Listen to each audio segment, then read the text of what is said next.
네, 지난 설교 말씀은 이제 이스라엘이 참 회개를 하지 않는 것에 대해서 우리가 함께 나누었습니다. 하나님께 심판을 받았던 이스라엘이 이제 애통하며 회개는 했지만 그들에게는 지정의 중에서 지식적으로 아는 것도 없고 의지적으로 하나님께 돌아갈 수 없는 참 회개를 하지 않았습니다. 이들은 하나님은 이방 신과 같이 기도하였고 하나님과 동행하려는 삶은 전혀 없었습니다. 하나님을 아는 지식은 없고 헤세드를 지키지 않는 이러한 회개는 참된 회개가 나타난 것이 아니며 그러므로 말미암아 이들은 참된 회개를 하지 않고 살아갔다는 것이 지난 말씀이었습니다. 그래서 이들은 회개했다고 하지만 언약은 짓밟는 자들이었고 말씀을 가르치는 제사장들은 오히려 이제 청부살인을 하고 있는 삶을 살았다는 것입니다. 그러니 하나님께서는 이들을 바벨론 포로로 잡아갈 것이다라는 것을 확증하신 게 이제 6장 말씀이었습니다. 오늘 7장 말씀은 하나님께서 그래도 이스라엘을 사랑하셔서 치료해 주시기를 원하십니다. 그런데 이들은 치료받을 마음이 전혀 없습니다. 의사가 아무리 실력이 좋으면 뭐 하겠습니까? 환자가 그 병원에 찾아가지 않는다면 그 병은 평생 고치지 못합니다. 마찬가지로 하나님께서 죄라는 병을 회복시켜 주고자 하시더라도 이들이 하나님께로 돌아가지 않는다면 이들은 회복할 수가 없습니다. 6장에서 말만 하는 회개하는 자들이 바로 이런 자들입니다. 이 말로만 회개하고 하나님 앞으로 나오지 않는 자들의 상태를 하나님께서는 4가지로 비유하십니다. 4절에 과자 만드는 자에 의해서 달궈진 화덕이라고 나타내고, 두 번째 8절에 뒤집지 않는 전병이다 라고 말씀하며 11절에 어리석은 비둘기라고 말하며 또 16절에 속이는 활과 같다라고 말씀합니다. 이 4가지 상태는 하나님께서 치유하지 못하는 이유이자 이들의 영적 상태를 나타냅니다. 만약 우리의 영적 상태가 이와 같다면 우리도 하나님께서 치료하지 못하시고 사실 심판받을 수밖에 없습니다. 오늘 이 북이스라엘의 모습을 반면교사 삼고 영적 상태를 점검하여 하나님께서 치료하실 수 있는 자들이 되시기를 주님의 이름으로 간절히 바랍니다. 우리 1절 함께 읽어보겠습니다. 1절입니다. 시작. 내가 이스라엘을 치료하려 할 때에 에브라임의 죄와 사마리아의 악이 드러나도다. 그들은 거짓을 행하며 안으로 들어가 도둑질하고 밖으로 떼지어 노략질하며. 아멘. 하나님은 치료를 하고 싶어 하셨습니다. 이 치료하다는 라파, 이제 우리가 로와 라파라고 하는 그 라파랑 똑같은 단어입니다. 하나님만이 우리를 죄에서 치료하실 수 있습니다.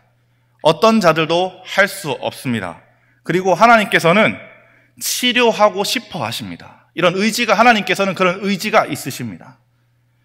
그런데 에브라임의 죄와 사마리아의 악이 드러났다고 하는데 이들이 무슨 악을 행했고 무슨 죄를 저질렀냐면 거짓을 행하며 안으로 들어가 도둑질하고 밖으로는 때를 지어 노략질한다고 말씀합니다. 이 거짓이라는 단어는 히브리어로 셰케르라고 해서 실제로 거짓이라는 뜻도 있는데 그 숨겨진 다른 의미로서 형식적이라는 뜻도 있습니다. 앞서 북이스라엘이 말로만 회개하는 것 혹은 전인격적으로 예배를 드리지 않고 몸만 나오고 하나님 앞에 전심으로 예배 드리지 않는다면 그것 또한 거짓입니다. 형식적으로 신앙생활을 하고 있지만 그들의 삶을 들어가 보면 어떻게 살았느냐? 안으로는 도둑질하고 밖으로는 노략질을 했다는 겁니다. 여기서 나타나는 도둑질은 가나브라는 뜻으로 도둑질하다가 맞는데 이 앞에 나타난 셰케르와 가나바는 이 도둑질하다는 뜻의 가나바는 10계명에 나타나는 단어입니다. 8계명에 도둑질하지 말라, 9계명에 거짓말하지 말라라는 이 계명입니다. 이들은 하나님께 회개하고 예배를 드렸지만 그것은 형식적일 뿐 실제로는 하나님의 율법의 핵심인 10계명을 지키지도 않았으며 삶은 하나님의 백성의 삶이 아니었다는 것을 나타냅니다.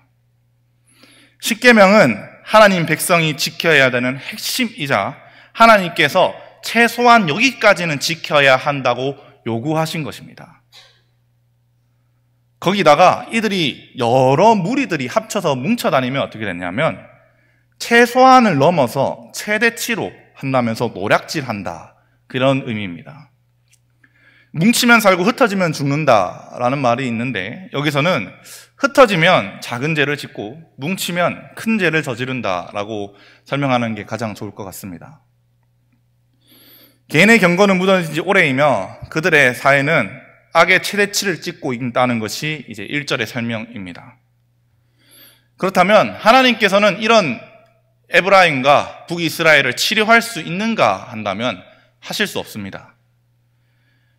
환자가 치료받겠다는 의지가 없는데 어떻게 의사가 강제로 치료를 하겠습니까?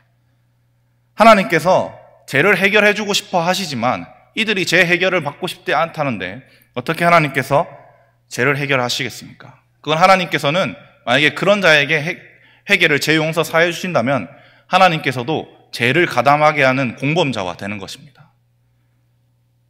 하지만 병원과 달리 환자가 오지 않는다고 해서 전능한 하나님께서 그 병을, 그 죄를 모르실 리가 없습니다. 우리 2절 말씀 함께 읽어보겠습니다. 2절입니다. 같이 읽어보겠습니다. 시작. 내가 모든 악을 기억하였음을 그들이 마음에 생각하지 아니하거니와 이제 그들의 행위가 그들을 애워싸고 내 얼굴 앞에 있도다. 아멘. 하나님은 모든 것을 아십니다. 맞습니까? 그러면 하나님께서 잊으시는 것도 가능하십니까? 하나님께서 잊으시는 것. 많은 사람들이 그렇게 말합니다. 하나님께서 모르시는 게 어딨냐? 하나님께서 잊으시는 것이 어디 있느냐? 하지만 이렇게 말씀하지만 하나님께서는 잊으실 수 있습니다. 이사야서 43장 25절에 보면 이렇게 말씀합니다. 나는 나를 위하여 내 허물을 도말하는 자니 내 죄를 기억하지 아니하리라. 하나님께서는 원하신다면 우리 죄를 완전히 도말하실 수 있습니다. 그러나 하나님께서는 이스라엘의 죄를 기억하셨습니다. 하나님께서 죄를 기억한다는 것은 곧 심판이 임한다는 뜻입니다. 하지만 이스라엘은 하나님이 기억하셨다는 것을 마음에 생각하지 않습니다. 하나님이 우리를 심판하신다라는 이 심판자라는 것을 의식하지 않기 때문입니다. 교회를 다니면 어떤 사람은 회개를 합니다. 그런데 어떤 사람은 회개하지 않습니다. 회개를 하고 회개를 하지 않는 그 사람들의 차이는 무엇이냐면 단 하나뿐이 없습니다. 하나님이 심판자라는 것을 마음에 담아주지 않기 때문입니다. 하나님이 심판자라는 것을 마음에 담아두는 사람은 무서워서 죄를 짓는 것이 두렵거나 죄를 짓더라도 빨리 돌아옵니다. 회개를 하니 하나님께서는 죄를 도말해 주십니다. 이것을 아는 사람은 진짜 성도이며 이것을 아는 것이 저는 진짜 성도의 복이라고 생각합니다. 그러나 이스라엘은 이것을 염두하지 않습니다. 결국 회개하지 않았다는 의미이고 그 결과 그들의 악은 하나님께로 상달되고 나아갑니다. 하나님 앞에 죄가 있다는 것은 어떤 의미일까요? 창세기 15장에 보면 하나님께서 아브라함의 자손에게 가나안 땅을 주시겠다고 약속합니다. 근데 실제로 생각해 보면 하나님께서 전지전능하시니까 바로 그 땅에 아브라함에게 줘도 될 것 같은데 하나님께서는 4대가 지난 후에 이 땅을 주겠다라고 말씀합니다. 그 이유는 하나님께서 이렇게 말씀합니다. 아모리 족속의 죄악이 아직 가득하지 아니하였다 라고 말씀합니다. 하나님께서는 죄를 짓는다면 바로 심판하지 않습니다. 사람에게. 그 죄악이 가득할 때 심판하십니다.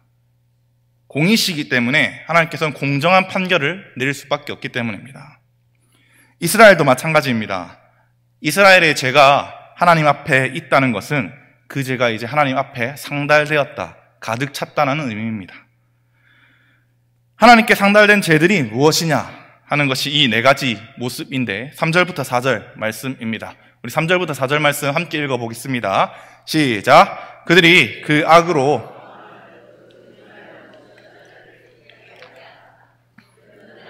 가늠하는 자라 가자 만드는 자에 의해 달궈진 화덕과 같도다. 그가 반죽을 뭉침으로 발효되기까지만 불 일으키기를 그칠 뿐이니라. 아멘. 여기서 그들은 이제 당연히 이스라엘 백성들을 이야기하겠죠. 근데 이 백성들은 악으로 왕을 대하고 거짓말로 지도자들을 기쁘게 한다는 건데, 이 지도자들은 고관이라고 말해서 오늘날로 말하면 뭐 장관 혹은 뭐 국회의원 같은 자들을 이야기할 것 같습니다. 이 악으로 왕을 대하고 거짓말로 지도자들을 기뻐한다는 말은 이제 우리가 북이스라엘의 시대적 배경을 좀 이해해야 되는데, 호세아가 활동하는 시대는 여로보암 2세 때 시대입니다. 이 여로보암 2세 이후에는 사실 엄청 혼란스러운 시대가 되는데, 여로보암 2세가 죽고 난 다음에 다음 왕이 스가랴가 왕이 되는데, 이 살룸이라는 사람이 반역을 하여서 왕이 되고, 이 또 무나헴이라는 사람이 일어나서 살룸을 죽이고 반역을 하고, 그의 아들 부가히야가 왕이 되기는 하는데 베가라는 사람이 또 일어나서 반역을 일으키고, 또 호세아라는 왕이 일어나서 베가를 죽이고 결국에는 북이스라엘이 멸망하게 됩니다. 3절의 말은 왕 앞에서는 아첨을 하지만 뒤에서는 반역을 꾸미고, 그 다음 왕이 될 사람에게 야, 네가 왕이 될 상이다, 반란을 일으키고 우리가 네를 왕으로 추대해 줄게, 같이 왕으로 해보자 하면서 관계를 꾸몄다는 이야기입니다. 우리는 위에 있는 권세들에게 복종해야 하는 자들입니다. 아무리 그게 싫은 왕이라도 말입니다. 왜냐하면 로마서 13장 1절부터 2절에선 다음과 같이 말씀합니다. 로마서 13장 1절에 각 사람은 위에 있는 권세자들에게 복종하라. 권세는 하나님으로부터 나지 않음이 없나니 모든 권세는 다 하나님께서 정하신 바라. 그러므로 권세를 거스르는 자는 하나님의 명을 거스름이니 거스르는 자들은 심판을 자취하리라 라고 말씀합니다. 그러나 북이스라엘은 그러지 않았습니다. 모든 권세는 하나님께 있고 순종해야 했지만 이들은 반란을 일으켰습니다. 하나님께서는 그것을 4절에서 그들 이 반역하는 자들이 다 간음하는 자다라고 표현하십니다.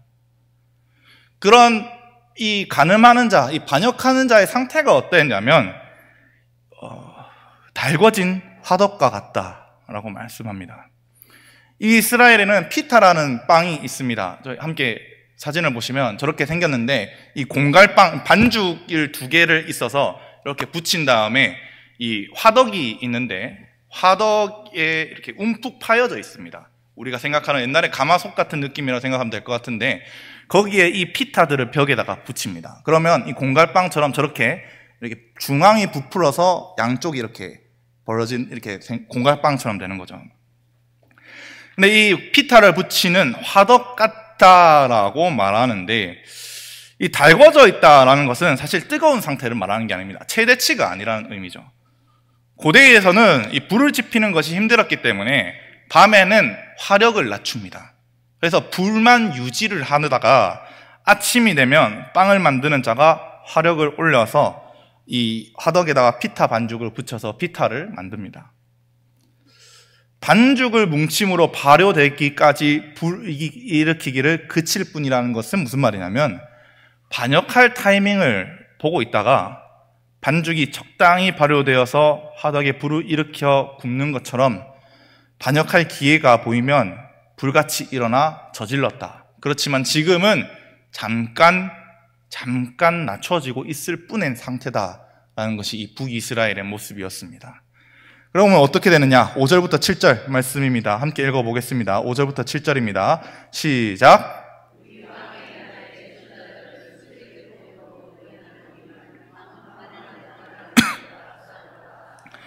그들이 가까이 올 때에 그들의 마음은 간교하여 화덕 같으니 그들의 분노는 밤새도록 자고 아침에 피우는 불꽃 같도다.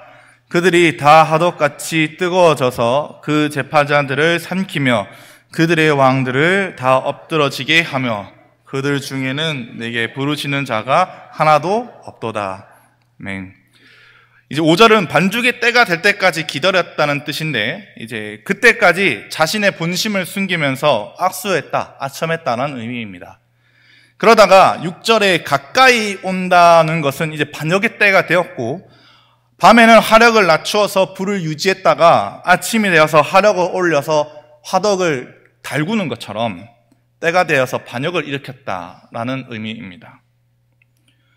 그래서 그들은 재판장, 자신을 다스리는 고관들이나 왕들을 다 죽였다라고 말합니다. 그런데 이것보다 더 슬픈 현실은 무엇이냐면 그들 중에 내게 부르짖는 자가 하나도 없더라는 것입니다. 고관들이나 왕들이 하나님 살려주십시오, 하나님 나에게 구원은 하나님밖에 없습니다 라고 외쳐야 하는데 그렇게 하나님께 부르짖는 왕이, 고관이 없었다는 겁니다. 나는 여호와를 향하여 말하기를 그는 나의 피난처여 나의 요새요 내가 의뢰하는 하나님이시라 하리니 라고 시편 91편에서는 말씀합니다. 하나님은 우리의 피난처이자 요새이시니 의뢰하여서 피난처로 도망가거나 하나님의 구원을 기다려야 하는데 이들은 하나님을 찾지 않습니다. 왜 찾지 않냐면 가장 중요한 하나님을 아는 지식이 없기 때문입니다. 형식적으로만 회개하고 형식적으로만 예배드리니 하나님께 어떻게 의뢰하겠습니까? 그러니까 망할 수밖에 없습니다. 이것이 지도자층의 영적 상태라면 백성들의 영적 상태는 어떠한가 하면 8절부터 10절 말씀입니다. 우리 8절부터 10절 말씀 함께 읽어보겠습니다. 시작. 에브라임이 여러 민족 가운데 혼합되니 그들은 곧 뒤집지 않은 전병이로다. 이방인들이 그 힘을 삼켰으나 알지 못하고 백발이 무성할지라도 알지 못하는도다. 이스라엘의 교만은 그 얼굴에 드러났나니 그들이 이 모든 일을 당하여도 그들의 하나님 여호와께로 돌아오지 아니하며. 아멘. 에브라임은 북이스라엘을 대표합니다. 비록 북이스라엘이 남유다와 이제 분열되었지만 그래도 북이스라엘은 하나님의 백성입니다. 그런데 이들의 신앙 상태는 어떠했냐면 여러 민족 가운데 혼합되었다라고 표현을 합니다. 우리는 이방 민족들과 섞이는 존재들이 아닙니다. 우리는 하나님을 닮아 거룩해야 하는 존재입니다. 세상의 것들을 추구해서는 안 되며 세상과 구별되며 살아가야 되는 자들입니다. 어떻게 그렇게 살아가느냐 한다면 우리는 이 땅의 백성이 아닌 천국 시민이기 때문에 천국 시민의 정체성을 가지고 살아간다면 우리는 그것이 가능합니다. 하지만 북이스라엘은 그러지 않았습니다. 이들은 세상과 혼합했습니다. 성도가 가져야 하는 정체성이 있는데 이들은 그러지 않았습니다. 오히려 섞여버렸습니다. 세상이 살아가는 방식을 그대로 살아갑니다. 말씀과 기도의 전무에도 모자라는 성도가, 하나님을 아는 지식이 더 많아야 하는 성도가 하나님을 주님이라고 부르면서 형식적으로만 예배드리고 세상의 즐거움 일을 앞장서서 달려가는 것이 어떻게 성도이겠습니까? 오늘날 세상은 우리를 초대교회처럼 박해하며 세상의 문화를 강요하지 않습니다. 황제 숭배를 강요하거나 우상 숭배를 강요하거나 그런 모습은 전혀 보여주지 않지만 사단은 우리에게 세상의 화려함을 보여줍니다. 그리고 교회가 세상의 화려함을 보고 따라가고 있습니다. 이 나타난 혼합되었다는 단어는 히브리어로 바랄이라는 단어입니다. 바랄. 개역개정 이 성경에서는 여러 민족 가운데서 혼합되어서 자연스러운 섞임을 보여주는 것 같지만 원어에서는 재기 형태가 되어 있습니다. 자연스러운 섞임이 아닙니다. 먼저 이스라엘이 이방 민족 가운데 스스로 들어가서 혼합되었다는 의미를 나타냅니다. 몇 년 전부터 한국교회 트렌드라는 책이 계속 나옵니다. 2022년, 제가 본 책으로부터는 2022년, 2023년, 2024년, 2025년까지 저는 본 것 같습니다. 이 시리즈가 매년 나오는데 한 11월 달쯤 되면 항상 나옵니다. 그래서 내년에 교회 동향이 어떻게 되는지 내년에 교회들이 준비해야 될 것이 무엇인지라며 알려주는다고 합니다. 그런데 이 책이 나오기 전에 어떠한 책이 있는데 트렌드 코리아라는 책이 매년 나와서 대히트를 치면서 이 한국교회의 트렌드라는 이 책이 나오기 시작하는 것입니다. 트렌드는 결국 어떤 사상과 유행을 의미합니다. 왜 교회가 트렌드를 논해야 됩니까? 교회는 오로지 말씀과 기도와 예배, 찬양으로만 승부를 봐야 됩니다. 20대가 어떻니? 30대가 어떻니? 40대가 어떻니? 몇십 대가 어떻니? 이런 장비들을 준비해야 되느니 이런 프로그램을 준비해야 한다는 것이 도대체 왜 준비해야 됩니까? 말씀과 예배에 집중하는 것이 아니라 세상의 요소를 가지고 온다면 이게 어떻게 교회라고 볼 수 있겠습니까? 왜 이런 책이 나오고 이런 책에 사람들이, 교회들이 반응하고 이 책을 구매하는지 아십니까? 이미 한국교회가 세상과 별반 다름이 없다는 것입니다.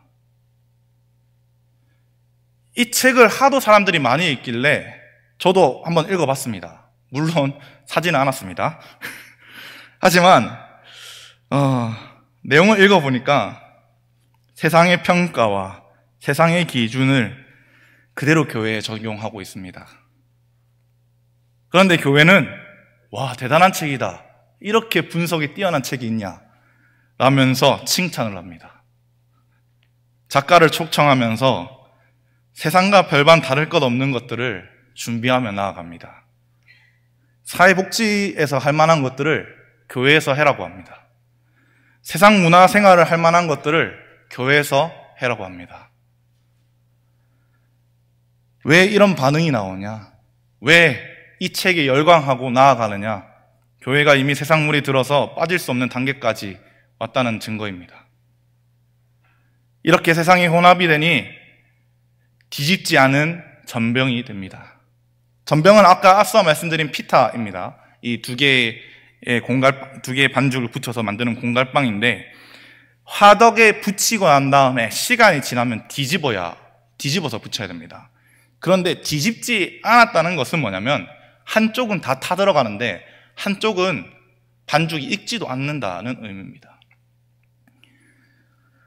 쓸모없는 빵, 먹지도 못하는 빵입니다. 하나님이 봤을 때 북이스라엘은 뒤집지 않는 전병입니다. 세상과 혼합한 이스라엘이 하나님 나라에 무슨 쓸모가 있겠습니까? 세상과 혼합한 교회가 하나님 나라에 무슨 쓸모가 있겠습니까? 하나님은 금그릇이 아니라, 보기에 화려해 보이는 것이 아니라, 은그릇이 아니라 깨끗한 그릇을 사용하시는데 이미 더러워진 그릇은 하나님께서 사용하실 수 없습니다. 하나님이 사용하시지 않는 그릇은 교회는 힘을 잃습니다. 가나안 백성을 받아들인 이스라엘이 하나님과 함께 하지 않으니 힘을 잃어버린 것처럼, 그런 교회는 9절에 이방인들이 삼켜도 알지 못합니다. 백발은 노인을 상징합니다. 그런데 성경에서 백발은 이런 노인을 조롱하거나 어떠한 상태를 나타내는 것이 아닙니다. 잠언에서 백발은 최고의 지혜를 의미합니다. 아무리 최고의 지혜자들을 가지고 와도 세상과 섞어져가는 것을 분별하지 못하고 그렇게 북이스라엘은 잠식되어 갑니다. 세상과 섞여 사는 것이 대단한 것으로 알고 하나님 앞에 교만한 얼굴, 이 화려함을 봐라, 하나님께서 이 화려함을 좋아하신다고 그러한 교만한 얼굴을 드러내고 자기가 섞인 줄도 모르다가 더 나아가서 하나님께 돌이키지 않는다는 것이 이 말씀입니다. 우리 11절 12절 말씀 함께 읽어보겠습니다. 11절 12절입니다. 시작. 에브라임은 어리석은 비둘기같이 아수르로 가는도다. 그들이 갈 때에 내가 나의 그물을 그 위에 쳐서 공중의 새처럼 떨어뜨리고 전에 그 해중에 들려준 대로 그들을 징계하리라. 아멘. 세 번째 역정 사태는 어리석은 비둘기입니다. 이 어리석은은 히브리어로 이제 파타라는 단어로서 잘 속아 넘어간다는 의미입니다. 속아 넘어간다. 잘 넘어간다는 것은 북이스라엘이 아수르에게 이제 조공을 바치다가 이게 감당이 안 되는 겁니다. 아수르에게 조공을 바치는 것이. 그래서 애굽에게 동맹 요청을 했습니다. 그 동맹의 약속 중 이 계약 요건 중 하나가 아수르가 우리를 쳐들어오면 도와달라는 것이었는데, 그러면서 애굽에게 이제 조공을 바치게 됩니다. 그런데 실제로 아수르가 쳐들어올 때 애굽은 나 몰라라 하면서 도망가고 도와주지 않습니다. 이스라엘은 이게 애굽이 배신한 거다, 어떻게 우리한테 그럴 수가 있느냐라고 생각했습니다. 그런데 실상은 그게 아니었습니다. 분별력 없는 이스라엘에게 하나님께서 방해를 하셔서 애국과의 동맹도 하나님께서 방해하셨다는 겁니다. 그게 이제 12절 말씀입니다. 15장 13절에서 하나님께서 그들에게 좀처럼 되시고 내부에서부터 서서히 분열하고 망하게 하셔서 이제 포로로 잡혀가게 될 것이다 는 것이 이 말씀입니다. 13절부터 16절 우리 좀 길지만 함께 읽어보겠습니다. 13절부터입니다. 시작. 화 있을진저 그들이 나를 떠나 그릇 같음이니라. 패망할진저 그들이 내게 범죄하였음이니라. 내가 그들을 건져주려 하나 그들이 나를 거슬러 거짓을 말하고 성심으로 나를 부르지 아니하였으며 오직 침상에서 슬피 부르짖으며 곡식과 새 포도주로 말미암아 모이며 나를 거역하는도다. 내가 그들의 팔을 연습시켜 힘있게 하였으나 그들은 내게 대하여 악을 꾀하는도다. 그들은 돌아오나 높으신 자에게로 돌아오지 아니하니 속이는 활과 같으며 그들의 지도자들은 그 혀의 거친 말로 말미암아 칼에 엎드려지니니 이것이 애굽 땅에서 조롱거리가 되리라. 아멘. 마지막 영적 상태는 속이는 활입니다. 하나님께서는 그들에게 화가 있을 것이라 말하면서 하나님을 떠나 그릇 같으니 너희가 패망할 거다 라고 말씀합니다. 하나님께서는 그들을 건져주려고 하셨습니다. 그들은 하나님께 돌아오지 않았고 거짓으로 형식적으로 회개하였으며 전심으로 하나님을 부르지 않았습니다. 그러면 어떻게 이들이 행동했느냐? 침상에서 슬피 울며 곡식과 새 포도주로 말미암아 모이며 하나님을 거역했다는 겁니다. 이 슬피 울면은 히브리어로 얄라라는 단어로서 슬피 운다는 게 아니라 소리 지르는 것을 의미합니다. 소리 질렀다는 것은 바알 신전의 신정 찬녀들과 성관계를 맺으면서 소리를 지르는 것을 말하며, 곡식과 새 포도주는 우리가 2장에서 본 것처럼 바알 신 제사 숭배를 했다는 이 대표적인 의미입니다. 하나님께 회개하는 척하고 형식적으로 예배하는 모습만 있으니 패망한다라고 말씀합니다. 하나님께서 이들에게 가르치지 않으셨던 게 아닙니다. 올바른 길로 가라, 정로로 가라고 말씀하셨습니다. 그게 15절에 보면 그들의 팔을 연습시키고 힘있게 했다라는 건데, 이미 올바른 신앙생활을 가르쳐 주셨다는 것입니다. 연습시키다는 교훈하다라는 의미입니다. 40년 광야 생활 동안 하나님께서는 신앙 교육을 했고 신명기에서 그것을 잘 전수해라까지 말씀하셨습니다. 근데 그런 그들은 하나님께 악을 꾀했습니다. 그들의 악은 무엇이냐? 회개는 합니다. 회개는 하는데 그것이 하나님을 향한 것이 아니었습니다. 그래서 속이는 활입니다. 정확히는 구부러진 활입니다. 우리는 활이 이렇게 화살 말고 활이 이런 각도로 있어서 구부러지지 않고 화살을 쏠 때 그 각도 그대로 일자로 정확하게 갈 수 있도록 만들어져야 되는 게 활입니다. 활. 근데 활이 구부러졌다는 것은 내가 아무리 어떠한 강역을 맞춰도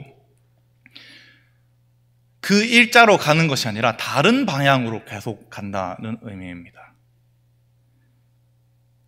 어떤 화살을 가져다 놓아도 하나님을 향하여서 날아가는 것이 아니라 바알에게 향해 날아간다는 것입니다. 이스라엘이 어디로 갔느냐? 회개하는 척하면서 다시 바알에게로 나아갔습니다. 회개는 하지만 다시 세상으로 나아갑니다. 회개는 하지만 다시 옛날 모습으로 살아갑니다. 가짜로 회개하니까 패망하여서 포로로 잡혀간다는 것입니다. 여기서 이제 마지막 절에 있는 이 애굽은 실제로 애굽이 아니라 바벨론을 의미합니다.